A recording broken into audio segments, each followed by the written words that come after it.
Assalamualaikum warahmatullahi wabarakatuh.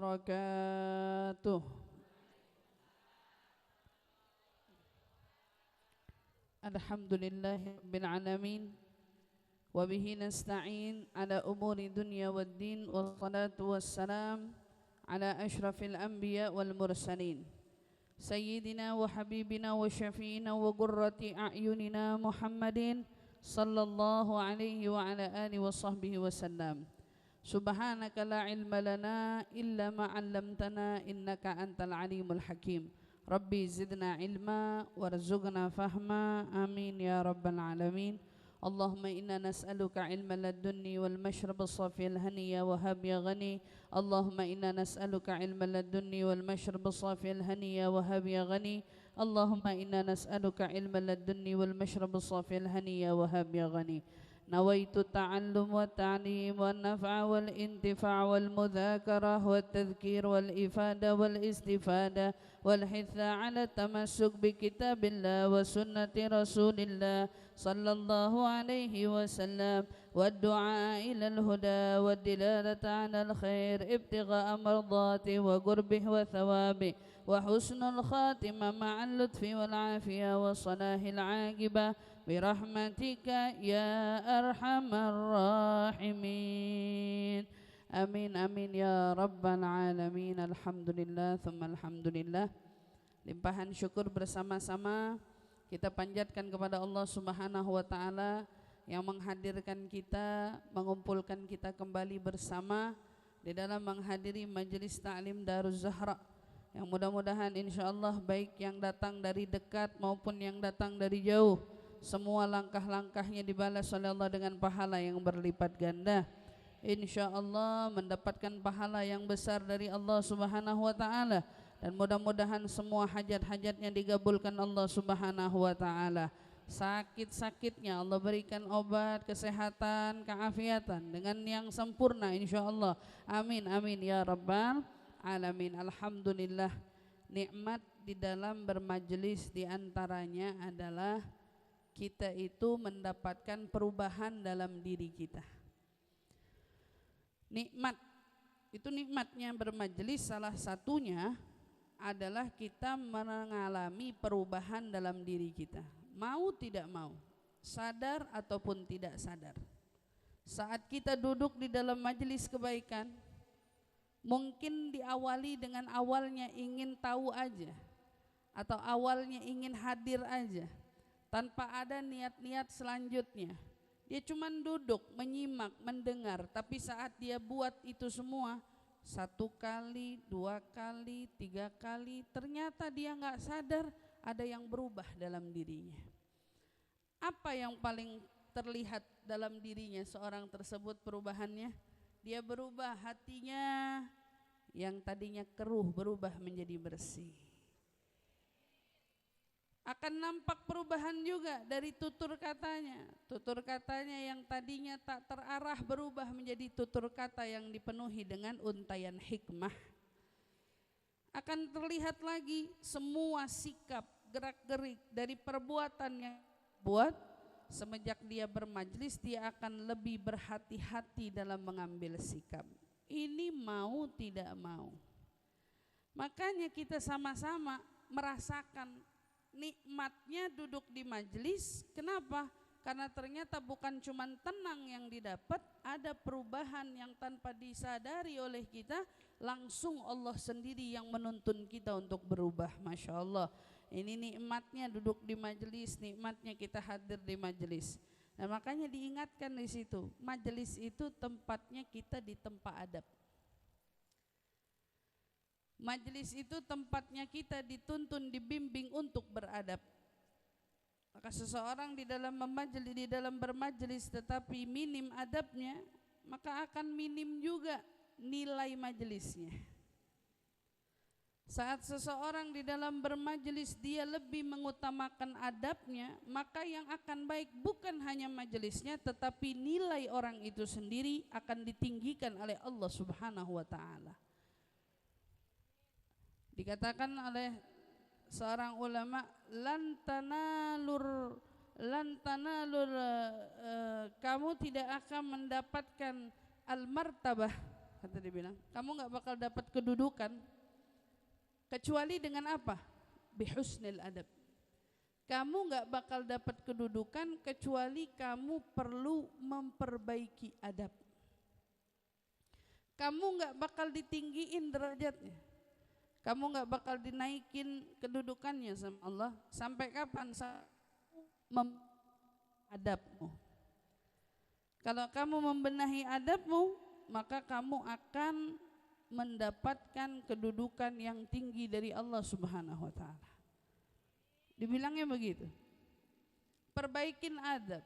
Saat kita mau tanya dengan siapa kita perlu memperbaiki adab kita, pertama adab kita sama Allah. Yang pertama yang harus kita benahin adab kita sama Allah. Saat kita beradab, kita bakal belajar kalau sama Allah adabnya gimana. Kita jaga perintah yang Allah perintahkan sama kita. Adabnya orang sama Allah, dia enggak berani ninggalin sholat. Adabnya orang sama Allah, dia malu buka aurat. Adabnya orang sama Allah, dia malu kalau dia berbuat maksiat. Itu adab. Saat dia punya adab sama Allah, dia enggak bakal ninggalin sholat-sholatnya, dia enggak bakal buka auratnya, dan dia juga akan menghindari kemaksiatan di jalannya. Semakin baik adabnya, semakin baik taatnya, semakin baik dia sempurnakan auratnya ditutup, semakin baik juga dia menjauhi maksiat. Itu sesuai kadar apa? Sesuai kadar adabnya. Sudah adab sama Allah, kita juga diminta adab sama Rasulullah. Kita beradab sama Rasulullah. Dengan apa kita beradab dengan Rasulullah? Kita tidak menyepelekan sunnah-sunnahnya, dengan kita menganggap bahwa sunnah-sunnahnya sama pentingnya seperti wajib yang datang dari Allah. Salat sunnah itu kan boleh dikerjakan, boleh tidak. Tapi saat dia mengerjakan salat sunnah itu dengan dia anggap sunnah ini seolah wajib baginya, artinya dia mementingkan sunnah itu, bukan? Ada orang dawam sama duha, dia tahu kalau ninggalin duha nggak dosa, tetapi dia nggak mau ketinggalan duha. Sama kayak dia nggak mau ketinggalan sholat subuh. Dia nggak mau nyepelein duha, kayak dia nggak mau nyepelein sholat subuh. Sehingga tiap datang waktu pagi, dia pasti ngerjain duha. Mau dia di rumah, mau dia di jalan sekalipun, atau dia sampai di dalam majelisnya, dia pasti nggak mau ninggalin duhanya. Nggak, saya belum duha, dia bakal mau duha. Kenapa? Padahal kan itu sholat sunnah. Kenapa sampai gitu-gitu amat? Kata orang, ada yang suka-suka bilang kan begitu. Itu orang yang nggak punya adab sama Rasulullah. Karena kalau orang tahu adabnya, dia bakal tahu kenapa ada orang yang sampai ngebela-belain demi sebuah perbuatan sunnah tapi dikerjain kayak perbuatan wajib. Karena punya adab sama Rasul. Yang gak punya adab itu sama Rasul tuh yang nyepelein, ngerjain kagak, tapi ngeyelin iya gitu. Dia udah gak ngerjain tapi di ngeyelin gitu. Ngeyelin pakai apa? Kagak penting duha. Ngapain pakai duha-duhaan? Emang kamu, saya lihat dompetnya udah penuh gitu. Itu nyinyir kan? Itu ngeyel kan? Gitu. Dia nggak mikirin kalau itu sunnah Nabi yang membutuhkan bahwa dirinya perlu beradab kepada Nabi. Jadi kalau kita belum bisa istiqomah sama sunnah, jangan jadi yang nyinyirin sunnah. Ada orang ngerjain qobliyah ba'diyah, nggak usah dikatain lebay. Dia udah sanggup ngerjain qobliyah ba'diyah. Kita yang belum, mingkem aja. Bukan justru kita menganggap sepele perbuatan dia. Ada orang yang sudah rutin alhamdulillah tahajud nggak ninggal, datang kita bilang nggak usah lebay-lebay amat kali, sampai bela-belain, pantesan aja ngantuk jam segini. Tahajud mulu sih.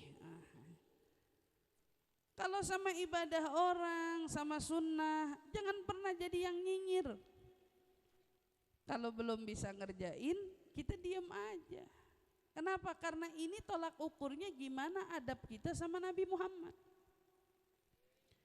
Makin kita ngejagain sunnah berarti makin kita punya adab sama sunnah, berarti sunnahnya itu ngajarin kita beradab sama yang bawa sunnah, Nabi kita Muhammad sallallahu alaihi wasallam. Tapi kalau orang nggak penting, diingetin minum duduk ribet banget. Kamu makan jangan tangan kiri ke bawah-bawah, makan tangan kanan aja, rese banget katanya. Protes aja gitu. Ada dibilang itu sunnah kan? Setidaknya kalau belum ngamalin nggak usah gedek-gedek juga gitu, nggak usah sewot juga. Dan kalau umpama ada orang yang ngamalin, jangan sampai kita jadi apa yang salah pahamnya. Ada orang makan pakai tangan, iya kan? Berarti dia lagi jalanin sunnah kan? Iya. Mudah-mudahan yang makan pakai tangan nggak pernah lupa cuci tangan. Karena dua-duanya sama sunnah. Banyak orang yang ngejalanin sunnah makan pakai tangan tapi lupa sama sunnah cuci tangan. Itu bagian sunnah. Jangan dilongkap, umumnya kan begitu baiknya. Kamu mau ngamalin makan pakai sunnah, jangan lupa cuci tangan sebelum makan, itu bagian dari sunnah.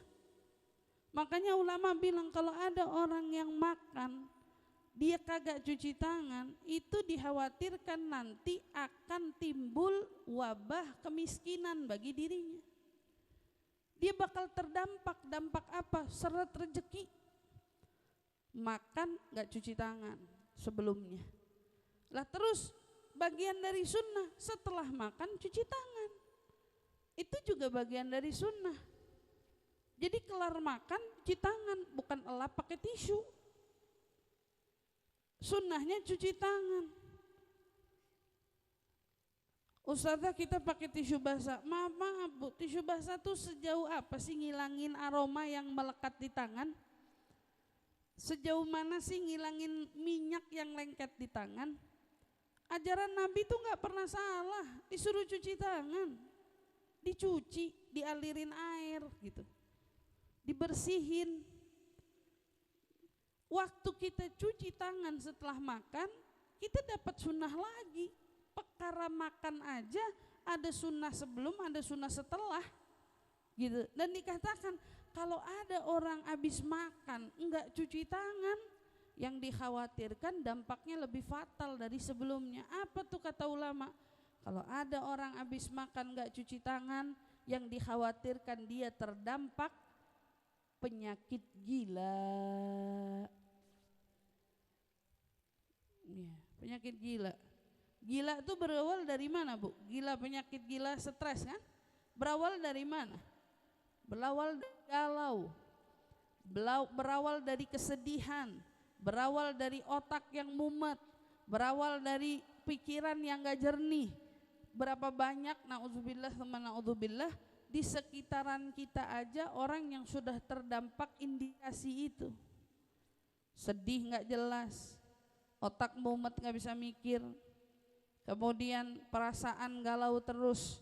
Itu indikasi tuh. Itu kalau didiemin gak cepet-cepet diobatin, gak cepet-cepet dia cari obatnya dari majelis, dari zikir, dari sholawat sama Nabi Muhammad SAW, kan bisa kepeterusan ya, bisa kepanjangan. Ternyata kadang-kadang sepele halnya. Penyebabnya gara-gara apa? Tuh satu diantaranya, habis makan gak cuci tangan. Semuanya sunnah. Perkara-perkara yang disebut sunnah, kalau kita betul punya adab sama Nabi Muhammad, kita gak berani nyepelein sunnah. Gak berani karena kita punya adab sama yang ngajarin kita sunnah. Kita makin takut karena kita menghargai Nabi Muhammad sallallahu alaihi wasallam. Itu satu. Setelah kita beradab, diajarin adab sama Allah, diajarin adab sama Rasulullah, adab kita juga jangan pernah lupa. Kita diminta beradab sama siapa? Orang tua kita. Yang karenanya itu, karena kita ada di dunia ini melalui mereka wasilahnya. Sebelum kita beradab sama diri kita sendiri, kita beradab sama orang tua kita. Orang tua kita juga perlu kita jaga, perlu kita hargai, perlu kita hormati. Di antara banyaknya orang yang luput menghargai orang tua, kita justru diingatkan, wa wassaynal insana biwalidayhi hamalathu ummuhu wahnan ala wahnin wa fisaluhu fi amain. Wasiatnya Allah. Dan aku wasiatkan kepada kalian untuk berbuat baik, berlemah lembut. Dengan siapa? Walidai, kedua orang tuanya. Pertama Allah sebut walidai, orang tua kedua-duanya. Berarti ibu sama bapak. Istilahnya nih Bu, kalau kita sering dengar ibu itu surga kita, maka ayah itu adalah pintunya. Tanpa pintu kita nggak bisa masuk surga. Kita mau masuk surga, punya bapak kita alhamdulillah, dia pintu surga kita, ibu surga kita. Dua-duanya sama pentingnya. Walaupun ibu seolah memiliki kedudukan yang lebih mulia, tetapi kita tidak pernah boleh menafikan kalau ayah juga mulia, karena Allah berwasiat kedua orang tua. Setelah kedua orang tua, baru Allah lebih spesifikkan, hamalathu ummuhu. Iya, penderitaan ibu lebih berat karena ibu yang hamil, ibu yang mengandung. Ibu berat karena ibu perlu merasakan letih, sakit dan lain sebagainya, sampai proses melahirkan. Ibu-ibu kan udah pada ngerasain semua, ya kan? Gimana selama hamil? Berat atau kagak?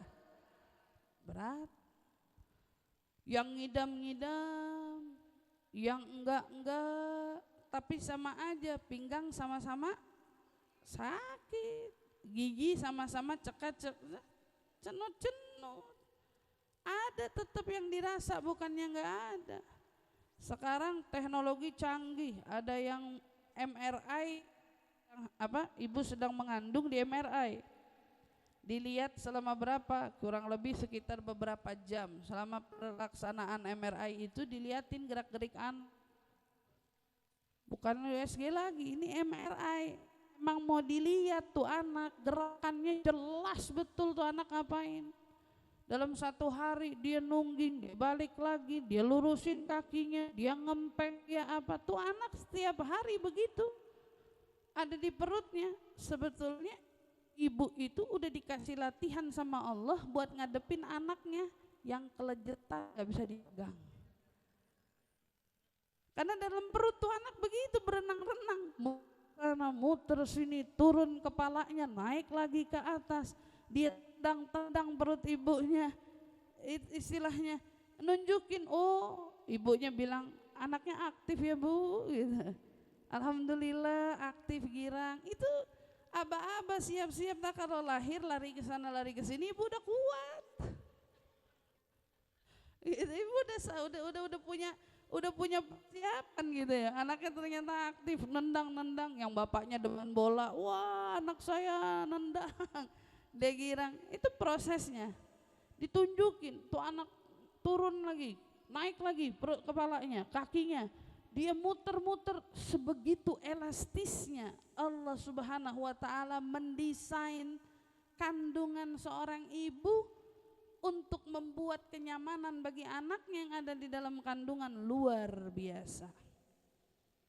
Makanya Allah wanti-wanti pentingnya bakti, pentingnya beradab, pentingnya jaga etika terutama di depan orang tua. Sampai Allah tekankan fala taqul lahum, keduanya.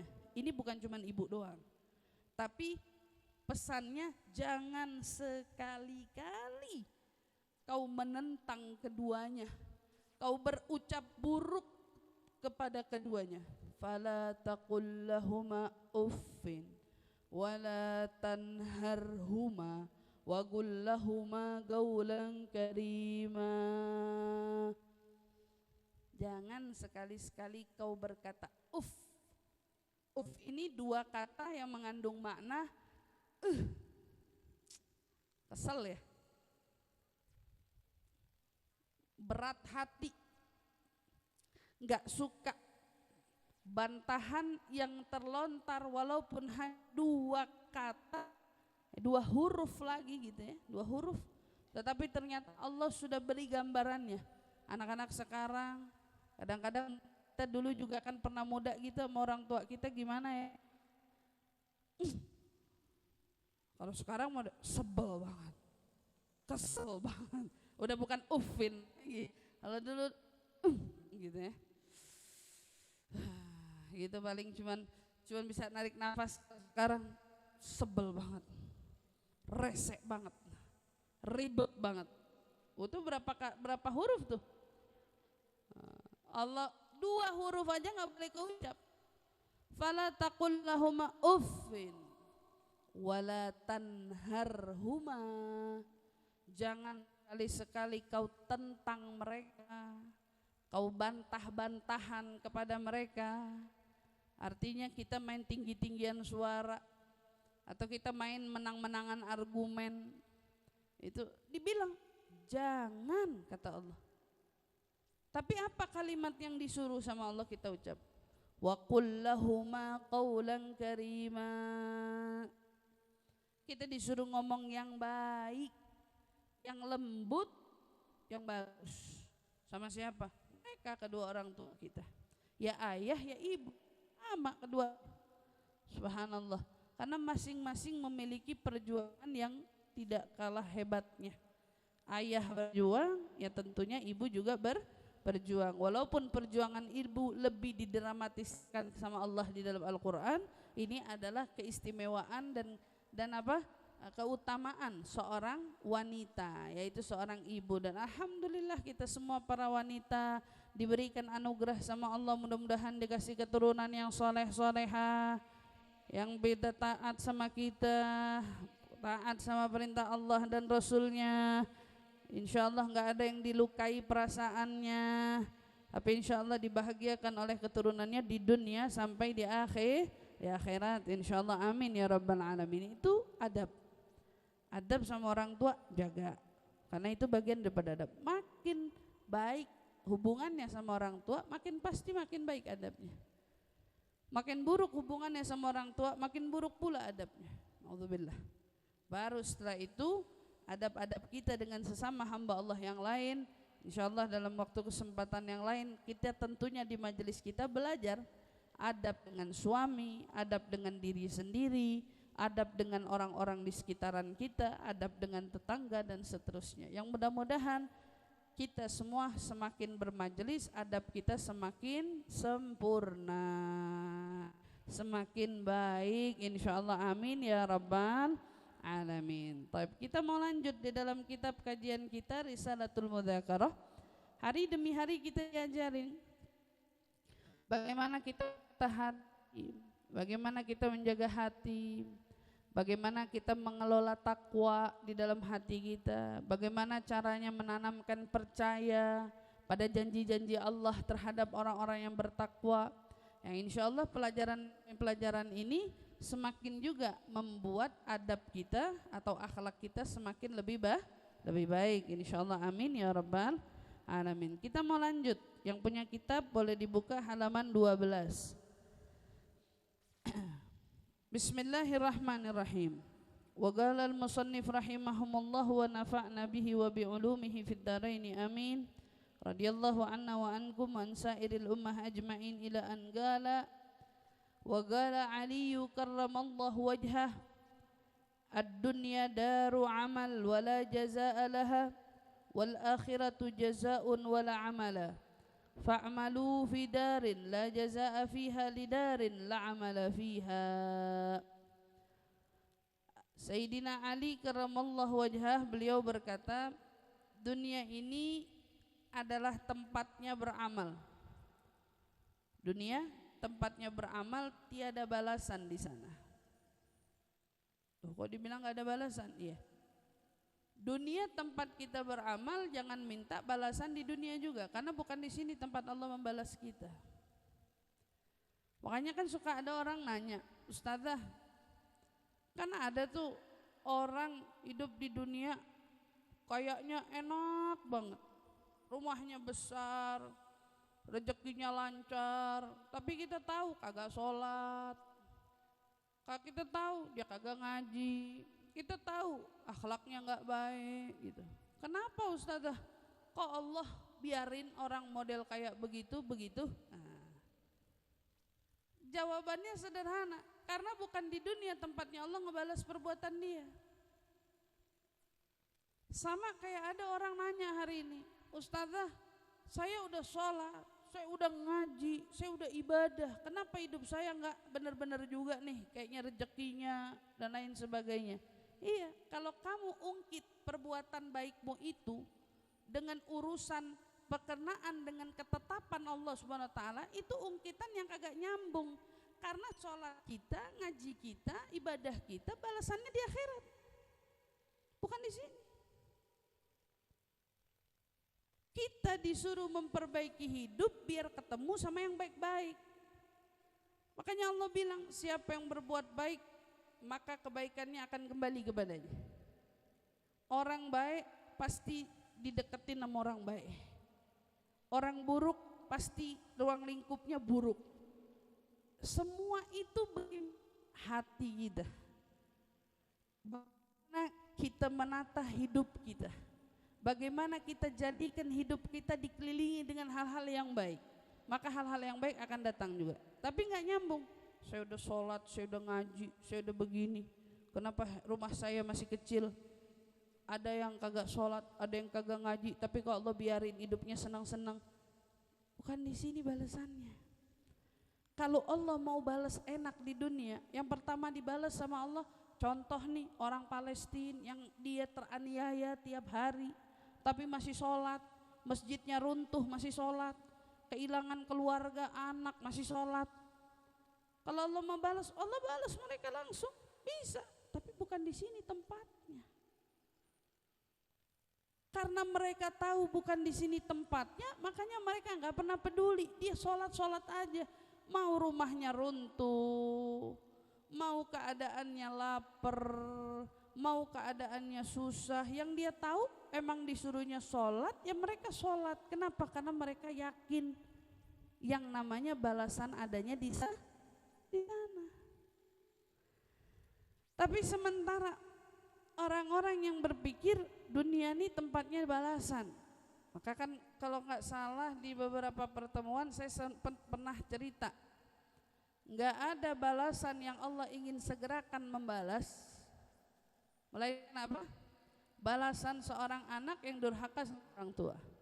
Itu Allah kayaknya nggak sabar banget mau nurunin bala, musibah, ujian berat, rasa sakit untuk mereka yang durhaka sama orang tuanya. Di antara itu semua, yang lainnya enggak. Kata Allah, siksa akhirat lebih pedih. Ngapain saya repot balas-balas di dunia? Bukan di sini tempatnya balas. Sama halnya ada orang nanya, Ustazah, orang-orang misalnya orang-orang zolim, kenapa mereka yang zolim nggak dapat apa namanya? Nggak dapat nggak dapat balasan yang sama. Orang zolim nggak dapat balasan yang sama. Kenapa dia nggak kena batunya atas perbuatan-perbuatan dia? Kayak orang-orang yang hari ini nyakitin saudara-saudara kita di Palestina dan lain sebagainya. Kenapa mereka nggak di itu? Iya, kata Allah perbuatannya sudah terlalu menyakitkan, masa dibalasnya sama perbuatan mereka di dunia juga? Oh tidak, kata Allah, siksa aku di akhirat lebih pedih. Sayyidina Ali mengatakan bahwa sesungguhnya dunia adalah tempat untuk beramal, la jazaalah, enggak ada balasan di sana. Sedangkan akhirat adalah tempatnya balasan, tidak ada amalan di sana. Orang di akhirat tuh enggak sholat, isinya cuman apa? Cuman balasan. Inilah maksud siapa yang dia berbuat baik, dia pasti dapat kebaikan di sana. Siapa yang berbuat buruk, dia pasti dapat keburukan di sana. Di akhirat semuanya balasan. Orang masuk surga, masuk neraka, itu kan balasan. Nanti orang dihisab, itu bagian dari balasan Allah Subhanahu wa taala. Nanti ada orang umpamanya ngerasain betapa sulitnya melewati jembatan Sirat, itu balasan dari Allah atas semua prosesnya. Balasannya di mana? Di sana. Yang amalnya bagus bisa jalan di jembatan Sirat kayak apa? Kaul khatib katanya. Jalannya secepat sambaran kilat. Ibu ada yang bisa ukur nggak kecepatan kilat? Kali ada yang bisa tahu kecepatan kilat secepat apa gitu jalannya? Cepet. Nah dulu ada, kalau saya nggak salah ya, ada tokoh pahlawan animasi. Kalau jalan itu ngibrit, lambangnya halilintar. Nah, flash ya gitu ya. Sput jalan, mata kita belum kedip udah hilang dan udah nggak kelihatan. Subhanallah. Nah, itu mereka terinspirasi dari The Flash, terinspirasi dari hadis Nabi. Bisa ada orang tiba-tiba mikir jalannya secepat kilat, mana ada? Itu disebut di hadis Nabi. Ada orang jalan nanti di akhirat itu, jalan lewatin jembatan Sirat secepat jalan sambaran kilat. Sesuai dengan kadar amalnya. Makin bagus amalnya dia, makin baik dia nanti dimudahkan Allah ngelentasin jembatan Siratnya. Kan gitu juga. Makin baik amalnya, makin bagus juga nanti pada saat proses dia ditimbang amal ibadahnya. Oh dia lihat Masya Allah bagus. Kalau sekarang nih banyak orang mengerjakan perbuatan-perbuatan baik, lalu mereka repot kebaikan itu seolah-olah didokumentasikan, biar dunia tahu siapa, apa yang saya lakukan, apa yang saya buat. Tiba-tiba semua orang jadi apa? Jadi paparazi untuk dirinya sendiri. Semua orang jadi wartawan untuk dirinya sendiri. Semua orang jadi apa? Jadi kameramen untuk dirinya sendiri. Itu kan udah kelihatan. Kata Allah bilang, ngapain capek-capek, selama ini saya udah ngupahin rakib atid buat nyatet semuanya. Rakib atid buat merekam semuanya. Tapi tiba-tiba orang ngambil tugasnya rakib atid. Rakib atid tugasnya, ada tugasnya. Dia wartawan kita loh. Wah, yang akan mereport kita dia nanti. Itu sudah ditugasin sama Allah. Kita repot-repot, manusia banyak yang repot-repot hari ini. Ngasih apa atas pribadinya dia sampaikan. Tujuannya insya Allah baik, tujuannya memotivasi, tujuannya untuk menyemangati, insya Allah ya, mudah-mudahan niatnya semuanya baik gitu ya. Tapi jangan sampai niat yang ditakutin salah niat kan. Kalau pada saat dia salah niat, naudzubillah tsumma naudzubillah, takut ada orang yang enggak ngelihat, padahal dia lupa Allah pengawasannya jauh lebih luas. Dan bahkan sudah diletakkan 2 malaikat khusus yang mencatat, merekod semua kejadian per-kejadian yang terjadi pada anak cucu Adam. Anak cucu Adam nih semuanya, bukan kita doang, hatta orang kafir. Semuanya direkam, direkod sama Allah Subhanahu wa taala, enggak kelewatan. Masya Allah. Jadi kalau kita hari ini lihat dunia terjadi apa, sebenarnya ini cara kerjanya Allah yang diduplikat sama orang-orang sekarang. Tapi dijalaninnya dengan cara yang salah. Ada orang salah niat, naudzubillah. Maka Bu, ibu hari ini ngaji, ibu hari ini sholat, ibu hari ini tutup aurat, ibu hari ini berzikir, ibu hari ini bersolawat gitu ya. Ingatin diri sendiri, kalau kita berbuat bukan untuk pencapaian di dunia, tetapi semata-mata balasan itu yang kita cari, balasan di akhirat. Ustazah katanya kalau orang baca sholawat ngelancarin rezeki, insya Allah. Tapi kalau seumpamanya kita jadiin sebab sholawat kita hanya perkara karena melancarkan rezeki, maka saat kita baca sholawat rezekinya ternyata enggak lancar, ibu lanjut apa enggak? Belum tentu. Kenapa? Karena ibu enggak ketemu sesuatu yang membenarkan apa yang ibu lakukan. Kalau niat kita hanya sebatas di dunia, ya kayak gitu. Saya pernah ditanya Bu sama orang, ustadzah, katanya orang kalau sholat hidupnya jadi lebih baik. Setiap kali saya mau bener katanya, saya mau sholat, mau tutup aurat, tiap kali saya lagi nyoba, tiap kali itu juga saya berantem sama suami saya. Tiap kali itu juga saya kedapatan masalah di tengah pekerjaan saya. Tiap kali itu juga saya ngerasain ada aja urusan yang makin runyam dan lain sebagainya. Saya tanya balik sama dia, emangnya kamu sholat ngapain? Kamu waktu kemarin niat mau sholat niatnya apa? Ya katanya kan sholat itu bisa memperbaiki kehidupan, sholat itu bisa mempermudah lancaran rezeki dan lain sebagainya. Ini nih, niat kamu sholat itu hanya sebatas itu. Kamu tahu nggak, sholat itu adalah pengabdianmu sama Allah yang nyiptain kamu. Adapun tentang bonus hidup jadi tenang, tumakninah, itu bonus-bonus belakangan. Jangan jadiin tujuan utama. Kalau dijadiin tujuan utama, pantas aja kamu nggak hijrah-hijrah. Karena tiap kali belajar mau hijrah mental. Dia kenapa mental? Saya coba sholat, saya tutup aurat, ternyata masalah saya semakin banyak.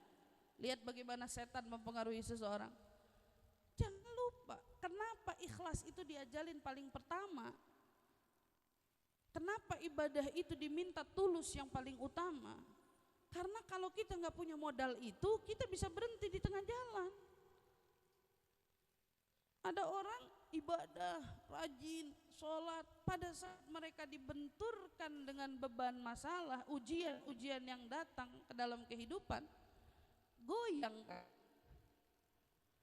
Iya goyang, nggak kuat dia. Bisa naudzubillah tsumma naudzubillah, bisa bahkan ujian-ujian yang datang itu mengeluarkan dia dari agama Allah. Salah satu contohnya kan orang yang bunuh diri. Orang bunuh diri itu gimana ya nasibnya sudah di akhirat? Bagaimana? Kalau udah bunuh diri, jangan mimpi aja di surga. Udah jelas salah tempatnya di naudzubillah di neraka, dan Allah SWT katakan orang yang mengakhiri nyawanya dengan membunuh diri, maka mereka nanti aku siksa di akhirat, di neraka dalam kondisi seperti apa? Seperti apa cara dia kemarin mematikan dirinya. Jadi misalnya gantung diri umpamanya, dia gantung diri. Pada saat dia gantung diri, dia mati kan? Dia meninggal dunia. Nanti di akhirat sama Allah dibikin lagi gantungan. Ayo gantung diri kamu sekarang. Gantungannya dari neraka. Dia gantung diri. Begitu dia gantung diri, tercekik dia, mati, dihidupin lagi sama Allah. Hidup lagi. Ayo gantung diri lagi. Dan terus menerus disuruh ulang itu. Sampai kapan? Gak ada yang tahu. Nah kalau dia bunuh dirinya minum baygon, ya dia bakal diminumin racun, tapi racunnya versi sana. Makanya orang suka sempit banget kan, mikir banyak masalah, mumet, pusing, udah gak mempan lari ke sejadah. Kenapa? Karena dia cuma mikir sholat mau ngilangin masalah. Sementara kita ibadah bukan itu tujuan utamanya. Ada orang bilang sedekah, katanya nolak bala. Ada orang rajin sedekah, kan dia yakin kan sama Allah, alhamdulillah, dan Allah iringin keyakinan itu dengan Allah lindungin dia gitu kan. Tapi suatu waktu kedapetan, dompetnya hilang misalnya, suatu waktu kedapetan anaknya jatuh misalnya, dia ngerjain sedekah, dia ngerjain kebaikan, dia doa, tapi sabagahul ghadha, ketetapan Allah lebih dulu. Allah tetapkan apa? Oh, dompetnya hilang, oh motornya hilang, sabagahul ghadha. Nih peristiwa-peristiwa semacam ini bertepatan dengan ketepatan Allah, diiringi dengan ikhtiar kita sebagai hambanya Allah. Kalau salah niat, udah sedekah, udah apa, ternyata bala nggak ketolak juga, bisa goyang. Itu perannya setan buat goyangin kita luar biasa. Makanya pentingnya ikhlas. Kalau nyari pahala, nyari balasan, jangan nyari upahnya dunia. Karena upahnya dunia itu nilainya kecil jika dibandingkan dengan upahnya di akhirat. Minta sama Allah balasan di akhirat, ya Rabb, minta balasan yang besar di akhirat. Misalnya kita milih sholat di tengah-tengah letih, di tengah-tengah kesibukan, bukan minta di sini, tapi minta di sana. Kemudian Allah Subhanahu wa taala, Galal Hasan Al-Basri rahimahullahu taala, yaqulullah li ahlil jannah udkhulul jannah bi rahmati wa khuludu fiha bi niyyatikum as-salihah wagtasimuha bi a'malikum.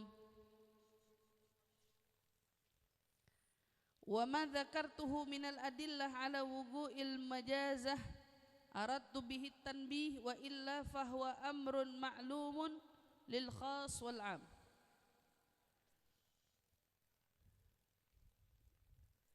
Ma'rufun la yakadu yakhfa minhu syai'un 'alal aghbiya minal 'awam. Al-Imam Al-Hasan Al-Basri rahimahullahu ta'ala, beliau berkata, ya, Allah Subhanahu wa ta'ala nanti berkata kepada penduduk surga. Ya, Allah bilang nanti sama penduduk surga, masuklah kalian ke dalam surga dengan rahmatku. Kita tahu kalau kita nanti masuk ke surga itu enggak ada yang masuk dengan amal kita, enggak ada. Semua masuk surga itu dengan rahmatnya Allah. Ini orang bisa masuk surga bukan karena hebat amalnya, tapi karena Allah berkasih sayang padanya. Maka Allah pilih dia menjadi orang yang masuk surga. Rasulullah pun waktu menyampaikan ini, bahwa sesungguhnya kita itu bakal masuk surga karena rahmatnya Allah. Ditanya, wala anta ya Rasulullah, meskipun kamu juga masuk surga itu dengan rahmatnya Allah. Hatta ana, termasuk aku sendiri, walaupun aku seorang nabi, aku masuk surga karena rahmatnya Allah.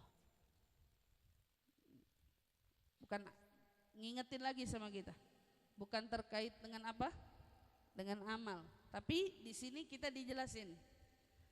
Kemudian Allah Subhanahu wa taala katakan kepada kita, dan kekallah kalian, yakni al-khulud, kekal di surga tergantung dengan apa? Niatnya kita. Selama ini kita berbuat selurus apa niat kita, nanti yang akan menentukan sekekal apa, lurus apa niatnya kita dalam berbuat. Makanya kan selalu dibilang, Bu, kalau berbuat jangan pernah niat selain karena Allah. Kalau kita niat karena Allah, kita bakal selamat. Ternyata keselamatan itu didapat dari apa? Keselamatan itu menentukan kekekalan kita di surga. Niat-niat tulus yang kita perbuat itu akan menentukan kekekalan kita di surga berdasarkan ketulusan niat-niat kita selama berbuat kebaikan. Baru kemudian berbagilah akan surga, wagtasimuha. Level-level surga itu dibagikan sesuai kadar amalan-amalan kita. Masuk surganya udah, tapi jangan lupa surga ada berapa tingkat? Ada 8. Surga ada punya tingkatan. Paling tinggi Al-Firdausil A'la. Itu levelnya para nabi, levelnya kaum salihin, levelnya para syuhada. Orang-orang yang pengen sama mereka bisa, tapi amalnya setidaknya harus menyerupai amalan mereka. Karena itu udah bulat Allah sampaikan di dalam Al-Quran, wa hasuna ulaika rafiqa dzalikal fadlu minallah wa kafa billahi alima. Tempat paling enak nanti kamu berkumpul itu adalah dengan mereka. Siapa mereka? Minan nabiyyina was-siddiqina wasyuhada was-salihin. 4 golongan ini. Siapa? Nabi. Orang-orang siddiq. Orang-orang siddiq ini orang apa? Orang jujur, yang sungguh-sungguh dalam berbuat. Kemudian siapa selanjutnya? Asyuhada. Orang yang mati syahid. Ini maksud mati syahid di sini. Sebagian ulama mengatakan yang mati syahid di medan perang. Oke, sebagian lagi mengatakan untuk yang mati syahid, sebagaimana yang Nabi sabdakan. Di antaranya kan orang yang tenggelam, orang yang tertimpa reruntuhan, ya kan? Itu bagian daripada yang mati syahid. Orang yang meninggal dalam keadaan hamil, melahirkan, gitu. Orang yang meninggal karena sakit perut, itu semua bagian-bagian daripada syahid. Tapi syahid dunia. Oke. Kemudian yang keempat siapa? As-salihin. Orang-orang soleh, orang-orang soleh. Oke. Kita mau sama mereka bisa nggak Ustazah? Kita mau ada di surga ini bisa nggak? Bisanya ada syarat nggak? Ada. Syaratnya itu adalah mengikut jejak hidup mereka. Ngikut jejak hidupnya mereka. Kamu bisa pilih. Kamu mau jadi orang soleh, kamu ikutin jalannya orang soleh. Tentu orang soleh punya jalan, itu nggak jauh-jauh dari jalannya Nabi. Kita ngambil jalan selamat aja mau ikut orang soleh. Dari orang soleh, enggak, saya pengen yang bagian mati syahid, ya Allah, mudah-mudahan Kau anugerahkan aku mati syahid, ya Allah. Kayak doanya siapa? Doanya Sayyidina Abu Bakar As-Siddiq kan pengen banget meninggal di tengah medan perang. Tapi kata Rasulullah, syuhada ummati, orang-orang banyaknya syuhada atau orang-orang yang mati syahid dari umatku meninggalnya di atas kasur. Meninggalnya karena sakit. Nah, itu syuhada kata Nabi. Nabi anggap syuhada. Sayyidina Abu Bakar gak meninggal di medan perang, gak dibunuh juga. Sayyidina Abu Bakar sakit, meninggal dunia. Kalau Sayyidina Umar dibunuh, Sayyidina Uthman dibunuh, Sayyidina Ali dibunuh, gitu. Mereka dibunuh. Subhanallah. Sayyidina Abu Bakar enggak, mati syahid. Kita mau ngambil jalan yang mati syahid.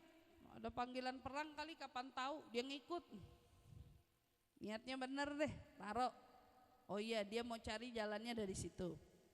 Atau dia mau langsung ikut jalannya orang-orang sedih, jujur, sungguh-sungguh dalam mengabdikan diri pada Allah, seperti para sahabat ibadun nufus. Mereka merelakan jiwa raganya untuk Allah. Jiwa, raga, harta, semua dikasih. Mau kemana? Untuk Allah. Atau enggak, kita mau ngambil jalannya Nabi. Itu paling enak nih. Jalan Nabi kita Muhammad sallallahu alaihi wasallam. Cara makannya, cara bermuamalah sama keluarga, cara ibadah, cara bersedekah, cara berpuasa, semua ngikut aja deh apa yang Nabi ajarin, apa yang Nabi contohin. Semua pengen ngikutin cara Nabi, ngomongnya, gerak-geriknya, semua. Ini yang bakalan nanti bisa ngedapetin kedudukan itu. Makin kita perbaiki, kita punya amal, makin dekat kita dalam terpilih menjadi orang-orang yang nanti dikumpulkan bersama dengan mereka. Jadi kita punya jawaban, amalan-amalan kita yang kita perbuat, balasannya dibalas sama Allah nanti sesuai apa? Sesuai amalan kita dengan nanti kita di surga ditempatin di tempat yang mana. Kalau ada orang hari ini bilang saya pengen punya rumah gede, saya pengen ngerasain pergi kemana-mana jadi orang yang punya tuh naik pesawat VIP, pengen kemana-mana punyanya yang paling depan. Iya, harus apa? Harus kerjanya lebih rajin, harus kumpulin duitnya lebih banyak. Dari kita yang pengen itu berarti harus apa? Cari ibadah yang banyak, sholat, ngaji, zikir, sedekah, dari salawat kepada Nabi kita Muhammad sallallahu alaihi wasallam. Maka adapun dalil-dalil, Habib Abdullah Haddad ngingetin, adapun dalil-dalil yang saya sampaikan kepada kalian tentang adanya balasan atas amal perbuatan, itu tujuannya untuk ngingetin kita. Jadi semua tuh ayat-ayat yang ada di Al-Quran, sedekah nanti akan diganjar pahalanya sekian, sedekah ini nanti berbuat baik nanti pahalanya sekian, itu untuk apa? Ngingetin kita biar kita jangan lupa berbuat kebaikan. Itu terus dijadikan pengingat, karena semua ini adalah perkara yang terus menerus akan kita hadapi, baik kita orang khusus atau kita orang awam. Namanya hidup, kita butuh amal, kita harus berbuat. Kita akan dibenturkan dengan sesuatu yang buruk, kita bakal kedapatan orang yang beraneka ragam, kita bakal kedapatan ujian, fitnah dan lain sebagainya. Nah ini semua bakal didapetin kan? Maka pentingnya kita untuk tetap menjaga amal perbuatan kita. Barang siapa yang berbuat baik, maka kebaikannya untuknya, dan barang siapa berbuat buruk, maka keburukannya akan kembali kepadanya. Hari ini kalau ada orang berbuat buruk sama kita, hakikatnya itu hanya circle dari perbuatan kita sendiri. Sesuatu yang dilakukan orang akan kembali diperbuat orang kepada kita. Saya pernah nonton satu video ilustrasi yang sangat menggugah buat saya. Ya, ada orang pagi-pagi, ceritanya karena bangun tidur, dianya kondisinya moodnya lagi nggak baik, maka dia keluar dari rumah dengan kondisi yang mood nggak baik itu, ketemu sama orang, katakanlah kalau kita sekarang Grab, supir taksi gitu ya. Dia masuk taksi, aduh, moodnya lagi nggak enak kan. Terus kemudian supir taksinya karena dia lagi buru-buru nabrak, nunda waktu kan. Bukan dia yang nabrak, supir taksi yang nabrak. Maka dia numpahin kekesalannya. Dia ngomong, udah tahu orang lagi buru-buru katanya ngomong. Makanya besok-besok Pak kalau nyetir yang bener dong gitu. Ngomong, omongan ini berbentuk seperti asap hitam. Masuk kemana? Ke badannya supir taksi. Dia dapat kan kumpulan asap hitam dari kita. Oke.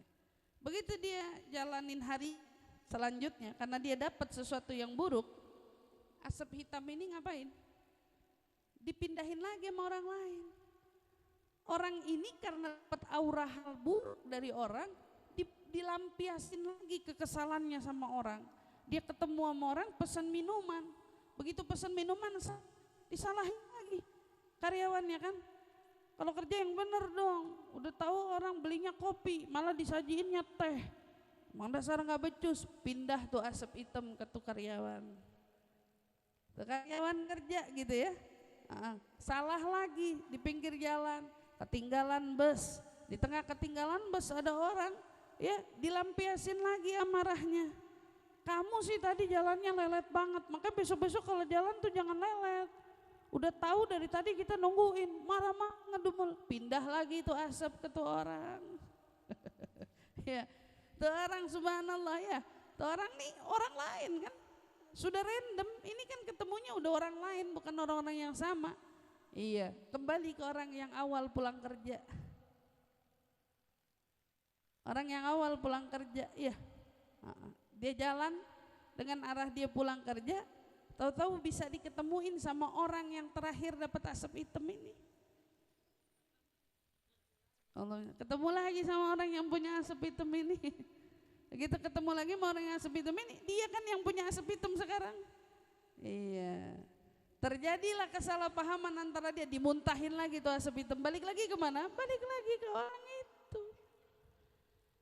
Dan itu gambaran pada hidup kita. Berbuat baik sama orang, kebaikan itu begitu juga alurnya, seperti cahaya, hal yang positif kita tumpahkan ke orang, maka tumpah lagi kepada orang lain, karena orang dapat hal baik dari kita, dia pun melakukan hal baik pada orang, dan seterusnya itu akan kembali lagi kepada kita. Orang akan berlaku baik lagi sama kita. Dan saat kita berbuat keburukan, keburukan itu akan terus akan pindah dan pindah sampai pada akhirnya tidak berselang waktu, bahkan sampai ketemu esok hari keburukan itu akan kembali lagi pada kita. Na'udzubillah min dzalik. Nasallallahu salamah wal afiyah. Mudah-mudahan Allah jaga kita semua.